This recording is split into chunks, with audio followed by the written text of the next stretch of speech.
C3 TV.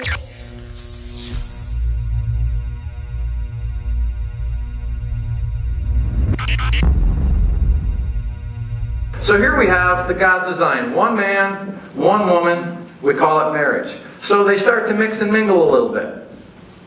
And they integrate their lives together. Well, what happens is this right here. This is what happens to a lot of us. The wife says, yeah, we'll get married.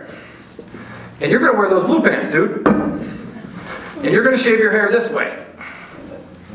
And you stink. So you're going to use this kind of cologne. And I'm going to tell you exactly what to do. And you're going to be there, and I'm going to be here. And this is the way it's going to be. I love it when you do that. Yeah, some of you ladies are going, stink, I shouldn't have pulled that one out. And then we go the other direction. And the husband says, woman, where's my super suit? And she's a dog on the chain for you guys. And you treat her like an animal. And she's submissive to your every whim. And the sandals or the slippers have to be at the door when you get home. Richard found that really, really funny. But in all of this, we've seen out-of-balance marriages, haven't we? We have. Neither one of these is God's design. Verse 25, husbands, love your wives just as Christ loved the church and gave himself up for her. Underline that one gently and thoroughly.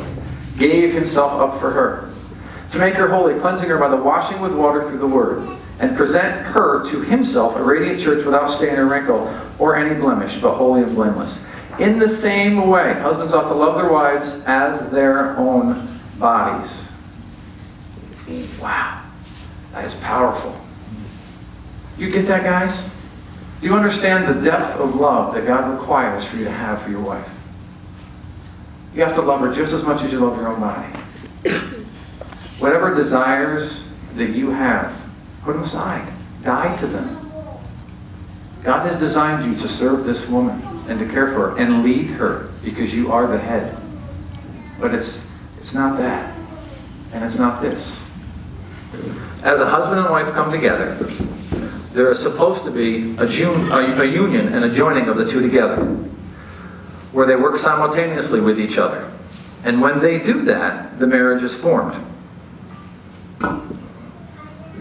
A lot of us get confused with this, and we think that in our infinite wisdom that it has to be either male dominance or female dominance. And really, that wasn't God's design at all. God's design was that the two become one flesh and that they work together. And in that working together, they produce a family. That's a God-designed marriage right there. Interdependent. What happens if I take that block out and that block out right there? What happens then? Right. In marriages, God designed procreation. So we get these creative little kids that come along. And they come in all different shapes and sizes, don't they? They're awesome. They're awesome little things. And God blesses us with these kids. And every once in a while, we get a black sheep. Yeah. That's you guys laughing, all you black sheep out there. Now what happens if those two blocks in the bottom come out now? See what happens to these guys right here? These precious little ones. They pay the price. They do weekends with Dad. Men, don't dominate your wives. And don't be dominated by them. Lead them. Lead them to God. Wives, be submissive and supportive in that role. Because without you, we can't do it. We weren't designed to raise children alone. We weren't designed to function alone.